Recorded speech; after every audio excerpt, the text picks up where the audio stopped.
live on Sky News Australia. The Rita Panahi Show. Welcome to the Rita Panahi Show. Coming up tonight, Airbus Albo continues to gallivant across the world as Cabinet Minister Tony Burke comes under fire for refusing to repudiate claims of genocide and apartheid against Israel and backing the flying of the Palestinian flag by a council in his electorate. We'll take a look at the latest antics of the hapless Victorian Liberals with Michael Kroger joining me shortly. And I'll also be bringing you the latest international news with Douglas Murray. Also joining me tonight is former Israeli Prime Minister Ehud Olmert. And as we do every Friday, we'll have plenty of lefties losing it content for you. And later in the hour, we'll see how Israeli TV is mocking the BBC's biased coverage after former Prime Minister Naftali Bennett gave the public broadcaster an almighty serve. And I understand that BBC has taken a side of on the Gazan side because all your questions are only about the Gazan civilians. That's not true. You haven't asked one question. That's not you haven't true. asked one question I began about by those children. More on the media's deplorable coverage later. But first, let's start with the hapless, or should that be hopeless, Victorian Liberals who have become adept at standing for nothing and falling for anything. Even as Conservatives around the country celebrate a hard-fought-for victory, a principled victory in the race-based referendum, the Victorian Libs are squandering the opportunity to capitalise on that result. Instead, they're finding new ways to appear inept and hopelessly out of touch with mainstream voters, particularly those who would ever see fit to cast a ballot for a coalition candidate. In Victoria, around 55% voted no to the Voice, and that should have seen John Pesutto withdraw his support for a state-based treaty immediately and unequivocally. But no. He is too weak. He must make it clear that the opposition has heard the Victorian people and will stand firmly against any effort to strike a treaty with the Indigenous population. It's not only the right thing to do, it's the most politically astute move he could make.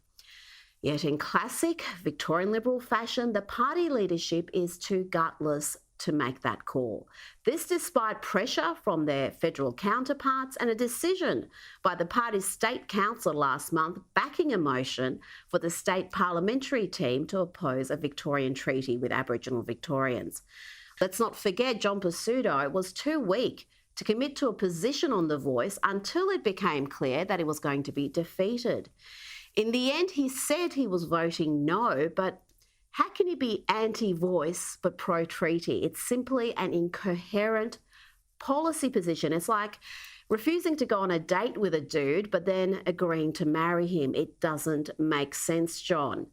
New South Wales and Queensland's Labor governments have already reversed their plans for a treaty, acknowledging they have no mandate. But in Victoria, the Libs are refusing to challenge Labor by withdrawing their support, preferring to sit on the fence when they're gifted a political opportunity, an opportunity to do what's best for the state. They managed to remind the electorate once again why they're an unelectable rabble. Joining me now to discuss what's making news is former Victorian Liberal Party President Michael Kroger. Michael, thanks for joining me. Great pleasure, Rita. Start with that editorial. Why have the Victorian Liberals failed to oppose the state-based treaty, even after that resounding referendum result? Yeah, because it's not a 5-minute job. They've got to have, the shadow cabinet look at the recommendations. Job, well, in your view, I agree with you. I hope they do come to the view that they're going to not proceed with supporting the treaty. Very clearly, the public has spoken on this, and what the coalition needs to do in Victoria is have some policies of its own, not always responding to the policies of the left.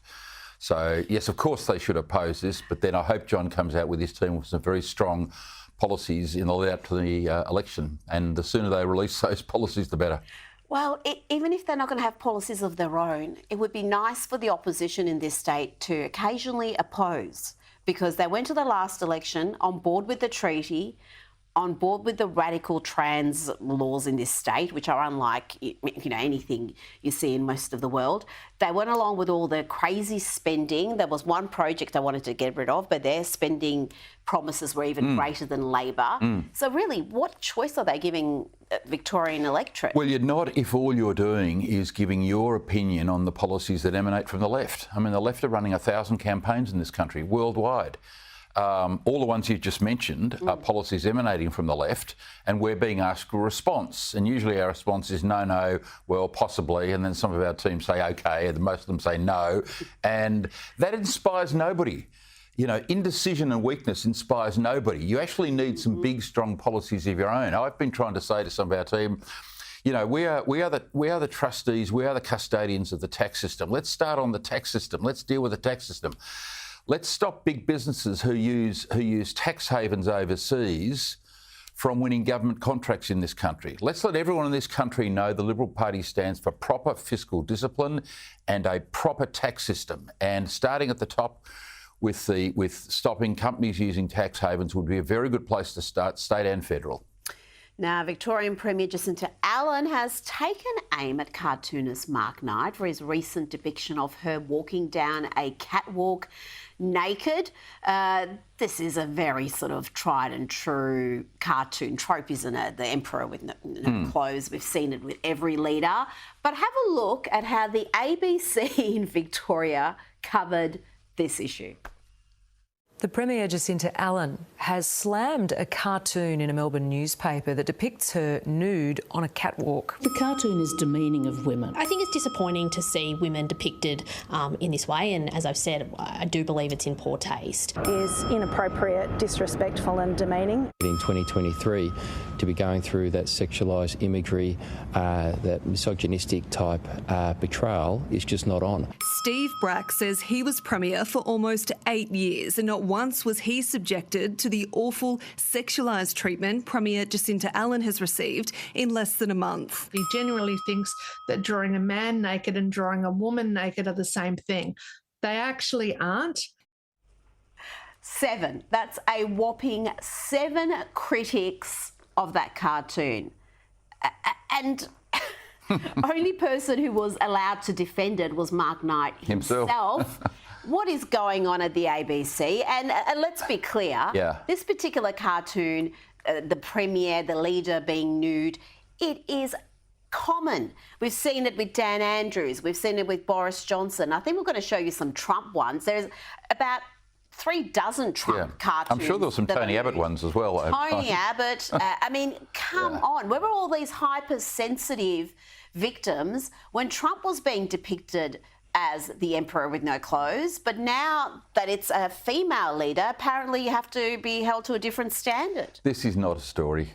Well, it appears to be at the ABC. Well, but that's the ABC. That's not real life these days. Unfortunately, the ABC are on a planet of their own, in a conversation with themselves, as they were on The Voice, as they were on The Republic, as they are on a lot of things. They're just talking to themselves and hoping someone watches. But this is not a serious story for the reasons you've said. Plenty of male politicians have been depicted nude over the years. For goodness sake. Even Dan Andrews. It wasn't a sexualised imagery. It was the emperor with no clothes, as you said. This is a well-known political phrase. It's been used for hundreds of years, for goodness sake. But the outrage on this went for about 3 or 4 days, and the media, the activists, they were all on board. I mean, it was crazy. Now let's go to Kingston Council. It's a council in Melbourne, where there is a proposal to cancel Australia Day celebrations. This would see the council stopping citizenship ceremonies on January 26. And they also, Michael, want to fly the flag at half-mast and observe a public mourning. Councillor Cameron Howe is against this and he's blown the whistle on this proposal. But when are they going to learn that the overwhelming majority of Australians love Australia Day, support it on January 26, and they want to celebrate it? They don't want a day of mourning. Well, Rita, you just need to look at how many hundreds of thousands of people are trying to get into this country and how few are trying to get out as to what the world thinks of Australia. We keep getting told, if we vote against The Voice, we'll be denigrated. If in John Howard's immigration policy, the border protection policy, we'll be discredited internationally. No, I'll tell you, the only thing that's discredited us recently was gas the Jews. at that disgraceful neo-Nazi rally in Sydney last Monday week. That's what discredited Australia. But this type of thing, I mean, we are a proud country with lots to be proud about, which is why everyone wants to come here. And to that council, please celebrate Australia Day and keep the Australian flag flying at the top of the mast pole, please. I'm a ratepayer for that particular council, and I can tell you, if you go ahead with that... Move. Move.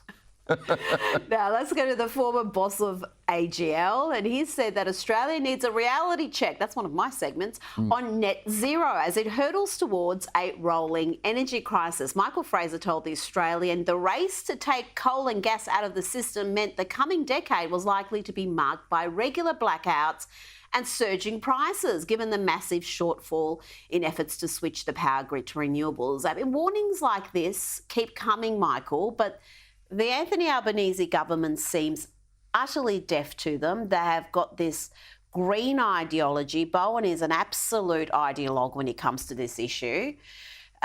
What can we look forward to in the next 5 to 10 years? No, not much. I mean, Chris Bowen reminds me of a man, he's running into a fog. He's just running into a fog, full bore into a fog, yelling, your renewals are coming, follow me. No one knows where he's taking us. All these warnings we're having, he just keeps getting up. He's full bore on his renewables. But of course, in the meantime, the public are paying for this with huge increases in electricity and gas prices, Rita. Now, Tony Burke, he has upset a great many people in the Jewish community.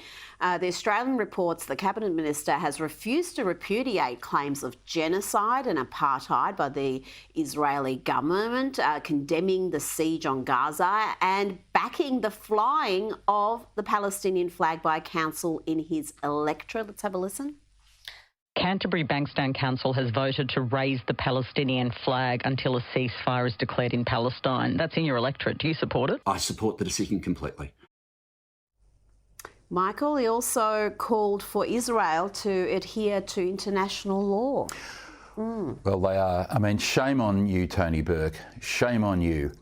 Someone ought to point out that this flag, the Palestinian flag, is actually the flag of the Palestine Liberation Organisation. This is the PLO flag that the Palestinian people adopted later on. But this is the flag of an organisation which was born in terrorism in the early 1960s, in 1964. That's what the PLO stood for, the destruction of Israel, the killing of Jews from the river to the sea. That was the PLO mantra. They softened later on as Arafat got close to trying to make peace with Ehud Barak. But this is the PLO flag. That's why it shouldn't be flying anywhere. In Melbourne, Flagstaff Gardens, in Sydney, Tony Burke, or anywhere. This is a flag that was founded by a terrorist organisation, and shame on you, Tony Burke. But also, I'd say, Rita, you know, there have been some very good people in the Labor Party on Israel, some very good notable exceptions.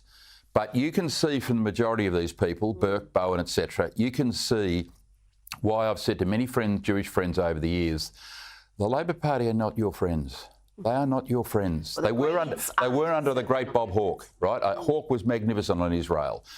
But this mob are not your friends. And to any Jewish person thinking of voting for the Labor Party again, do not. They are not your friends.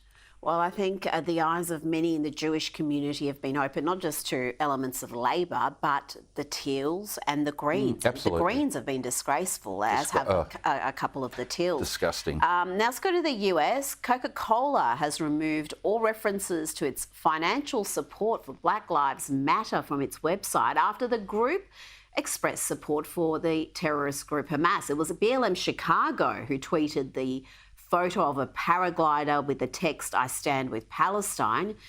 And that was after those militants, those terrorists, not militants, paraglided into an Israeli music festival and slaughtered innocent civilians. Ted Cruz slammed Coke and said a website edit wasn't enough. He's demanded they issue an apology. It's interesting, isn't it? Because for a long time, Black Lives Matter was a corporate darling. All the corporations were lining up to pour money into this neo-Marxist organisation. But I think, again, eyes have been opened to what they're actually about. The corporations, the big corporations in Australia and the US have fewer friends than they've ever had. And we know what just happened here recently with The Voice. They are friendless amongst ordinary working people, the working middle class. They're friendless amongst small business. There's moralising that they've gone on with, and, well, good on Coke, but, belatedly, to be supporting BLM for all this period of time when BLM were strong supporters of a lot of the violence that took place in some of the cities in America in particular a couple of years ago. Their supporters were causing it. Their supporters were causing it. Coke, another woke organisation that should wake up. I mean, basically these corporations should stick to their knitting and stop moralising. By the way, particularly companies that use tax havens, particularly these moralising big corporations that have subsidiaries in Ireland and the British Virgin Islands, lecturing me about the morality of, Black Lives Matter or The Voice, etc. Well, as they say, take the log out of your own eye first, I think. Michael Kroger, thank you for your time this evening. Pleasure, Rita. As we do every week, it's time to speak to the best-selling author of The War on the West, The Strange Death of Europe and The Madness of Crowds. Douglas Murray, let's start in the UK, the state of policing in the UK, the extremist rhetoric from some UK-based Islamic preachers, and the state of the media. ITV decided to give a platform to this woman who, in the wake of the terrorist attacks in Israel that left 1,400 dead and more than 200 taken hostage, well, she was on ITV complaining about Islamophobia in the UK. This is Latifa Abushakra, and this is what she had to say after the October 7 attack. Nothing will ever be able to take back this moment of triumph, this moment of resistance, this moment of surprise, this moment of humiliation on behalf of the Zionist entity. Nothing ever. Douglas, the glee, the joy there, it's psychotic. Yes, it's psychotically evil. It's evil on an unimaginable magnitude that anyone could react to the deliberate slaughter of civilians of any kind, anywhere in the world like that. If this was to be anybody else who'd said that about the murder of any other minority or any other nationality, they would be nowhere near civilized society. In fact, they'd be ostracized, probably chased out. But this woman was actually invited by ITV onto one of those main channels, and she talked about how tough it is to be Muslim in Britain. She had a very different demeanor that day, I can tell you, Rita. It wasn't the gleeful, grinning, maniac, psychotic. She put on a meek, humble and worried look as she talked about how difficult it is to be a Muslim in Britain. Now, as I say, we are being played. We are being played in countries like ours.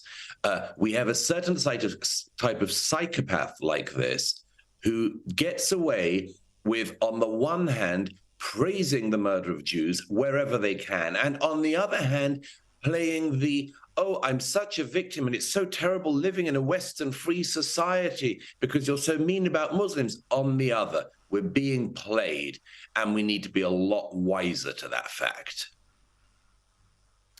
Now to the police, and we have seen the constabulary have some very tolerant approaches when it comes to what constitutes hate speech in the UK. We've had Islamists chant for jihad and freeing Palestine from the river to the sea. We know what that means, but there was no such tolerance for Isabel Warren-Spruce, who was standing near an abortion clinic. Now, she was not harassing anybody going in. She was not chanting anything. She was not protesting. She was simply praying silently when the cops showed up. Let's have a look.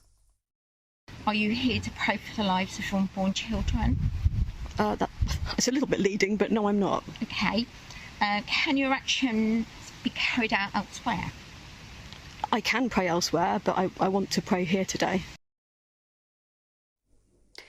Douglas, thank God she didn't accidentally, misgender someone, or she could be spending life in jail. What is going on in the UK? You know, this Christian campaigner was standing in the vicinity of an abortion clinic, and she was questioned by police because she was praying in her head. This has happened before with her. And she was asked by that, with the clip we didn't see, the officer says to her, "Are you a member of a pro-life organization?" Well, a few days earlier, thousands of Muslims from the UK, predominantly Muslims, some non-Muslims as well, walked through the centre of London and other cities in favour of a pro-death organisation. And the police didn't harass or stop them. In fact, when bearded Muslim men stood outside one of the embassies in London last Saturday and called for jihad and for the Muslim armies to arise, the Metropolitan Police didn't seem to find it an issue of any concern. They stood around rather helpfully. Subsequently, the crack Quran interpretation squad at the Metropolitan Police issued a statement saying, "Word jihad has multiple different meanings." No, it doesn't. Not when it's a big bearded maniac screaming for jihad on the streets of London. That isn't a man calling for an inner personal spiritual struggle with the nature of the deity. No, it's somebody calling for violence against the infidel. But the Met's not interested in that. And it's fascinating, by the way. It's just fascinating the priorities here. We have had in Britain our national monuments desecrated by the presence of these pro-death organizations. The cenotaph, the memorial to the dead of World War I and World War II in Britain and the Commonwealth, had the stage set up beside it for these maniac Jew haters to have their rallies. Well, okay, fine. We have sacred places, and that's one of them. That's one of them. And yet the Metropolitan Police allows the Islamists to defile this week after week. And they go for this poor Christian campaigner praying silently in her head. As I say, she should have said, "No, I'm not praying silently in my head for unborn children. I'm just going to scream, 'Jihad, jihad, slay the infidel.'" And the officer would have said, "Oh, well, go on your way, madam. Have a wonderful rest of the day." Now to the US, and there again seems to be a preoccupation with Islamophobia, even as Jews are being targeted at university campuses and in major cities across the US. Here is White House Press Secretary Karine Jean-Pierre being asked about anti-Semitism, but instead she talks about Islamophobia. Muslim and those perceived to be Muslim have endured a disproportionate number of hate-fueled attacks. And certainly President Biden understands that many of our Muslim, Arab Americans and Palestinian American loved ones and neighbors are worried about the hate being directed at their communities. And that is something you heard the president speak to in his address. Douglas, today I saw footage of Jewish students trapped in a library, not able to leave because there were protesters outside and they feared for their safety. And yet the White House, again, preoccupied with Islamophobia. Yeah, I saw that same footage, Rita. I also read an account of one of the students these were just Jewish students who had to be locked in a room for their own safety as crowds outside chanted pro-Palestinian slogans. Can you imagine any other community where this would be acceptable? Apparently, by the way, the Jewish students were offered various ways out by some of the college people there, including the possibility they could hide in the attic. You sometimes wonder if anybody has any knowledge of history anymore. Anyway, yes, this is always the norm. It goes back to where we started, Rita. Always the playbook is Jews are murdered by Muslim fanatics. Large majorities of Muslim communities in the West fail to condemn said fanatics. Certain proportions seem to go along with them. Muslims promptly call victim on themselves, and the Jews are blamed. That's the way around. You know, I will guarantee in the days and weeks ahead, there will be no protests of Jews in the West massively targeting Muslim students, for instance, simply for being Muslim. There will not be a campaign of vile harassment on innocent Muslims who happen to be going about their business by large crowds of Jews. But that is the case with Muslims against Jews. And yet it is the Muslims who are still seen as the victims in this situation. And as for the White House, I mean, they just can't decouple these things. They can't just say, look, actually, the statistics such as we have show that Jewish hate crime has massively peaked in all of our countries in the last fortnight, in the last 2 weeks. There has been no massive rise in Islamophobia. But, by the way, if they do want to talk about these two things, they could mention the fact that if there's any such thing as Islamophobia, it comes about because of the behavior of radical Muslims. And if the rest of the Muslims in the world want to do something about so-called Islamophobia, they could do something about the radical Muslims. That's what I'd like to hear about from them. Moving along to publications that were once respected. Scientific American is one such publication. It was once widely trusted and expected to live up to its name. But sadly, Douglas, we've seen even science and medicine corrupted by far-left ideology. In a new piece by two academics, we had this lunacy published, and I'll quote here: "The inequity between male and female athletes is a result not of inherent biological differences between the sexes, but of biases in how they are treated in sports." Douglas, it's frightening when even the field of science is abandoning evidence-based theories in favour of ideology. It is. It's just amazing, isn't it? I mean, how can anybody claim that with a straight face? But they do, and they claim it with a straight academic face. This is one of the ways we can tell in our era with 100% certainty if we are being lied to, and if a publication is worth reading or not. Once this woke mind virus has infected an organization, infected a publication, infected the brain of an individual, we know that they are effectively lost. They can be helped back sometimes from this extreme mental defect, but not always. And I suppose it's our decision one by one whether we just write people like Scientific American off, or at some point allow them to try to go and dry themselves out from this disastrous form of thinking. I'd like to see them dry themselves out. Sadly, too many people have drunk too deep from this well. Douglas Murray, thank you so much for your time this evening. It's a great pleasure as always. This week I spoke to Arab-Israeli Yosef Haddad just a few hours after he and 200 members of the foreign press were given an insight in the true scale of the atrocities committed by Hamas. The Israel government took the astonishing measure of showing members of the media graphic footage of Hamas's October 7 attack. I asked Yosef about that briefing. You know, Rita, I've been seeing a lot of bad footages in the last 2.5 weeks. I've been seeing footages that I don't wish anybody in the world, to see. But today, it was something else. And for the last 2.5 weeks, Rita, I've been very strong. I did not break. And today, when the IDF exposed a 43-minute video of a raw footage from the GoPro cameras of the terrorists, and from the CCTV cameras were in the kibbutz and in some of the houses. Raw footages that were for the first time revealed by the IDF in front of 200 journalists from the international media. And what I saw there is something that I cannot comprehend. I want to talk about the horrific footage that I saw of a father running away with his 2 kids, barely 10 years old, trying to go to a warehouse that was closed outside of their house.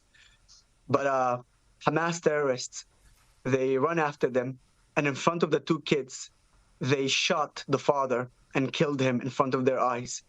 After that, they dragged the 2 kids inside of the house. The kid was shot in the eye.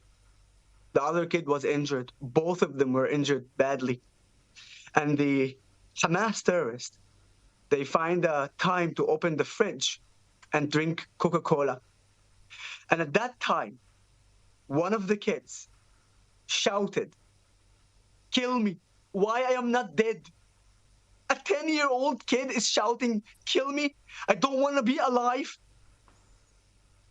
This footage was seen by 200 international journalists.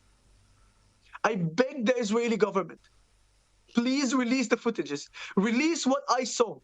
The world needs to see this. Right now, I am the witness. Right now, this is my testimony. But there is actually footage for that can back up everything I'm saying right now.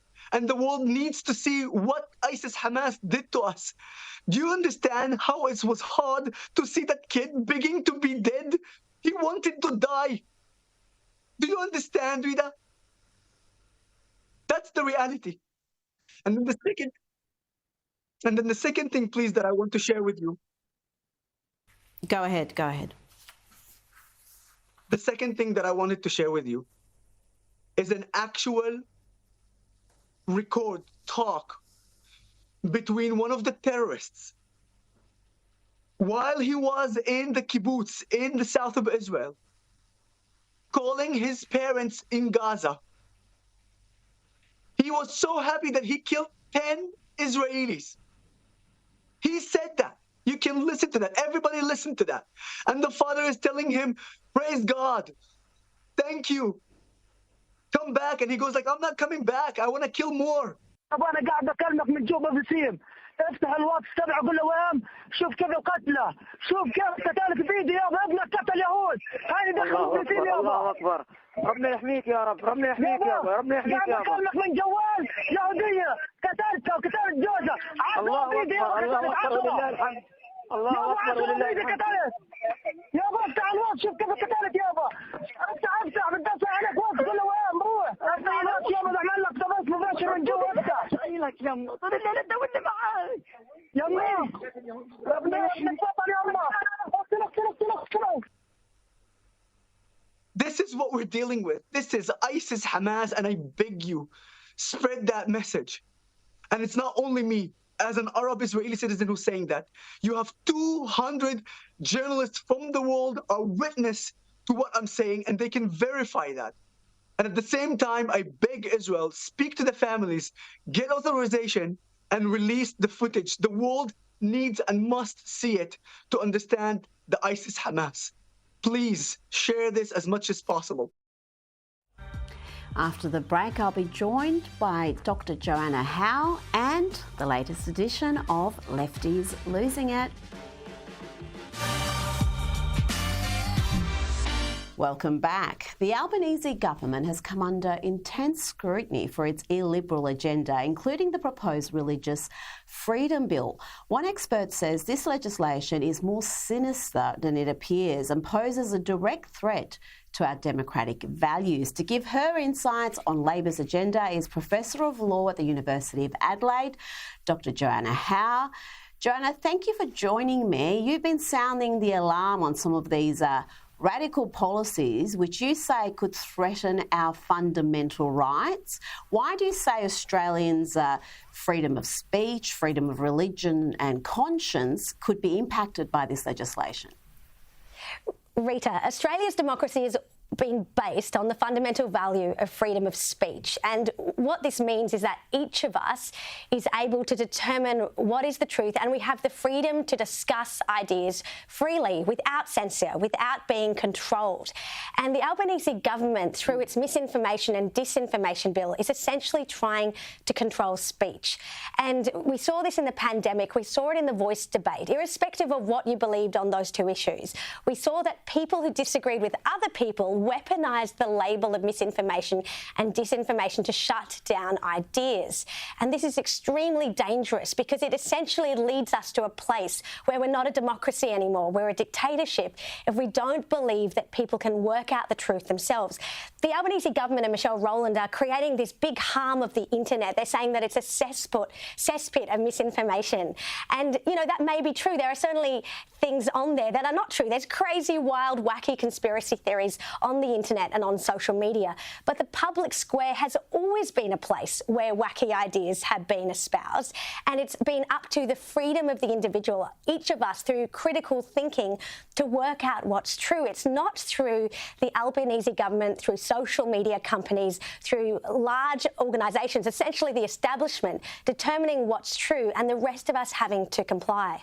Now, let's shift the focus a bit. You've been a strong advocate for the Babies Born Alive bill, which has garnered the support of the likes of coalition MPs like Alex Antic and Matt Canavan. Now, Babies Born Alive bill means just that. We're talking about a baby that is born alive after a failed abortion. Tell me what currently happens, and do we have any data on how many such cases there are in Australia? We do have data, Rita, so we'll start there. We know that between 2010 and 2020, on average, one Australian newborn a week was born alive after an abortion and left to die without a legal right to care. So it's not an insignificant problem. And what this means essentially is that a child is born alive after going through the birth canal. So they're born intact, but at that point they don't have a legal right to care. So what we've seen is that they've been left on kidney dishes for over an hour. We've seen cases of children being dumped in a medical waste bin while still alive and breathing and then found. We've seen even just a couple of years ago in Queensland in 2020, a little girl, baby Xantha, dumped in a hospital room, parents not informed that she'd been born alive, and she was dumped there alone and lay there without any medical care. So this is a significant issue and it's a serious problem. I like to think of it as a simple matter of birth equality, the idea that every Australian born in this country is treated equally and has an equal right to care, because from first breath you're an Australian citizen. Just finally, I know WA MP Lorna Harper accused you, under parliamentary privilege mind you, accused you of using the language of hate against women. What's your response to that accusation? Well, you can go to my Instagram at Dr. Joanna Howe to see my exact response, Rita. But what I will say is this. I think it's absolutely disgusting when we use the word hate to try and silence somebody that disagrees with us. So my original fault that caused Lorna Harper to do this, Rita, was I had called her out on an Instagram video where I had said that Lorna Harper should be thinking seriously about the issue of children born alive after an abortion. She'd got up in Parliament, tried to shut down the debate, tried to shame her own Labor Party colleague who was introducing an amendment on birth equality. And I called her out. I said that that was disgusting behaviour. But she's a public figure. She's a politician. She should be able to accept criticism and engage with the policy critiques instead of the personal attacks and trying to lie about somebody else and trying to shut them down by using parliamentary privilege and calling them hate speech. I mean, it's equivalent to the misinformation, disinformation accusation, isn't it? It's using language to put somebody into a category where they're sort of now pariah, public enemy number one, and we can't trust them. And it was just a disgusting underhand tactic by Lorna Harper. Now it's time for Lefties Losing It.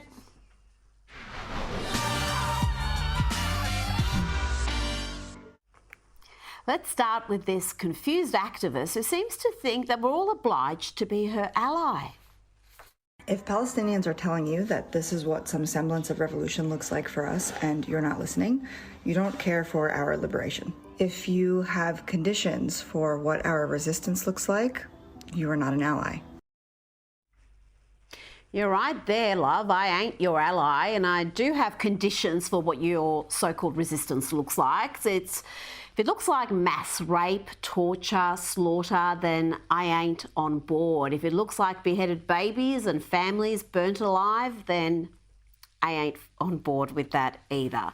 Now let's go to New York City, where Queers for Palestine is a thing.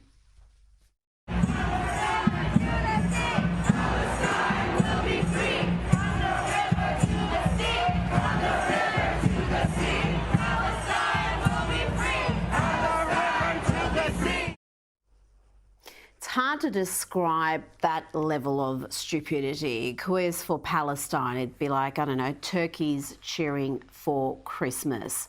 Now, don't go anywhere. I've got an interview with a former Israeli Prime Minister coming up next, and he'll tell us whether the two-state solution can still be achieved. Welcome back. Joining me now is Ehud Olmert, who served as the 12th Prime Minister of Israel from 2006 to 2009. Thank you so much for your time this evening. You have long been an advocate of a two-state solution. Has your perspective changed at all with the developments of the last 2 weeks? It made it more difficult to achieve. The two-state is the only possible political solution for the historical dispute between Israel and the Palestinians. We need to separate from the Palestinians. They need to exercise their right for self-determination and establish their own independent Palestinian state.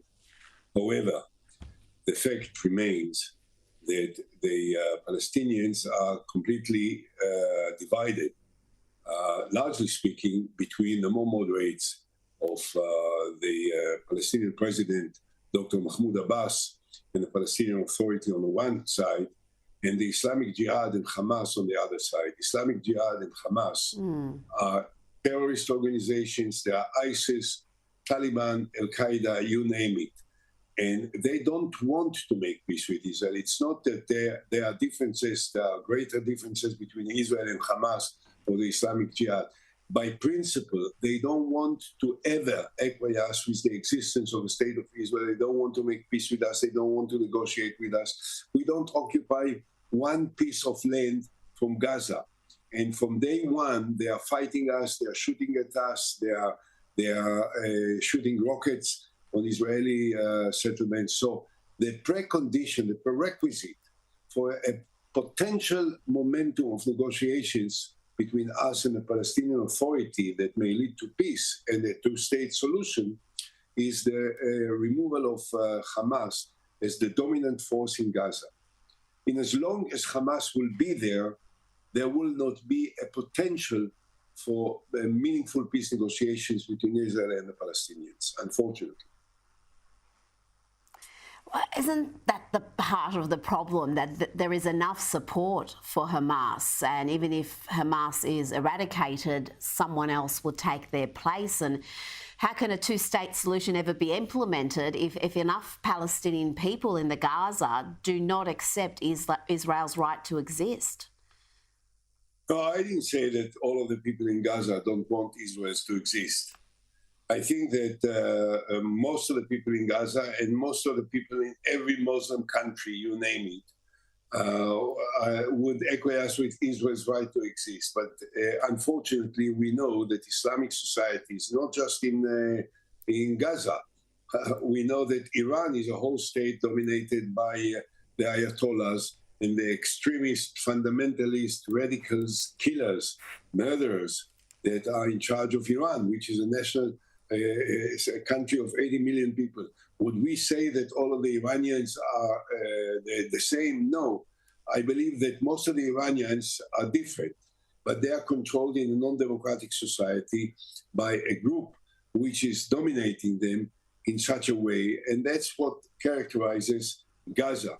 I think that if Hamas will be eradicated, there will be difficulties, and it will take times, and times sometimes maybe years, before there is a substantial change in the makeup of the society and in the basic values which characterize this society. None of these countries ever lived in a democracy. They don't know how to practice democracy.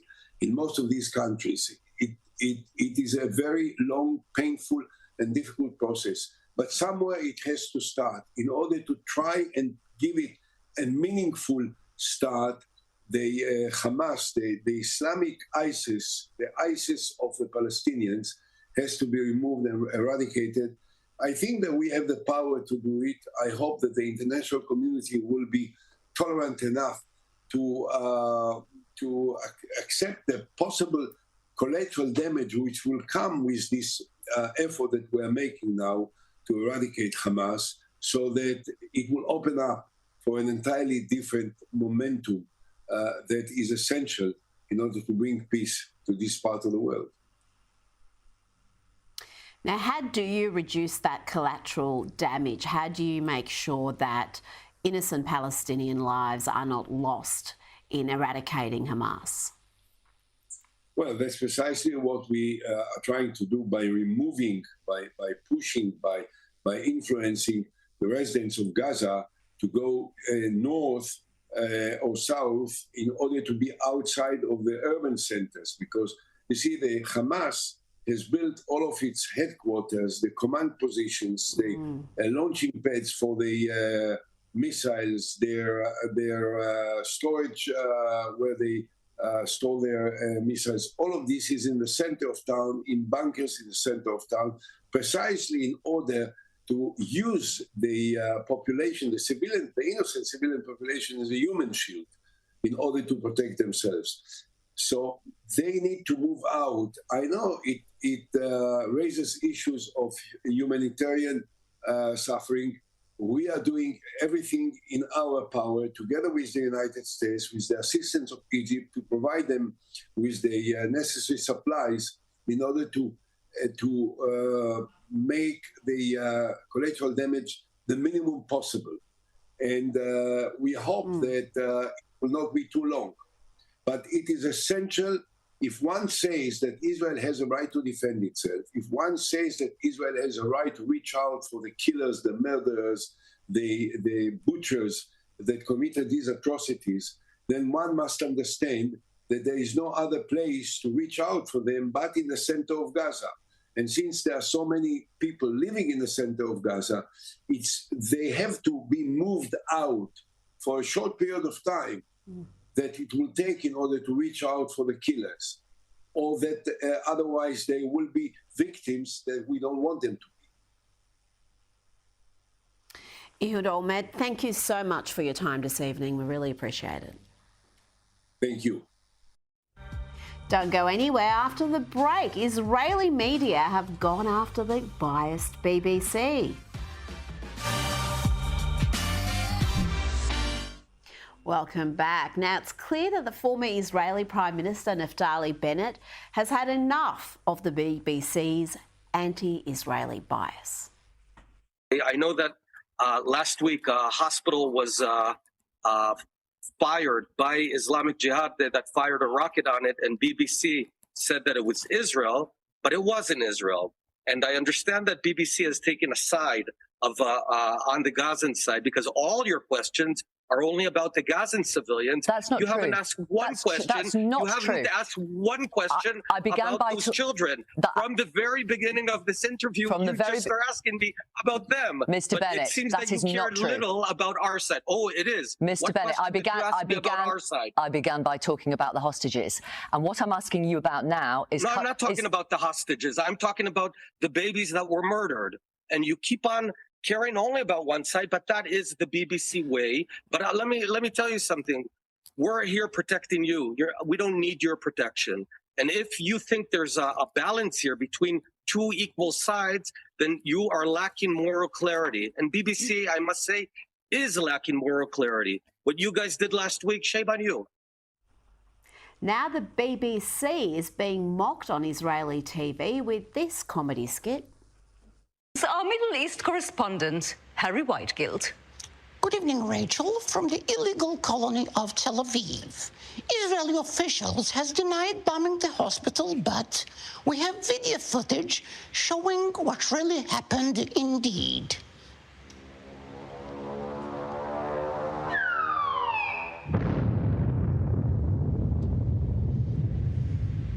Absolutely shocking, Harry. Yeah.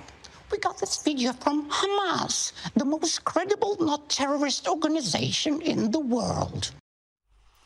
That's it from me. I'll see you Sunday morning for Outsiders. Up next is the US Report with James Morrow. Good night.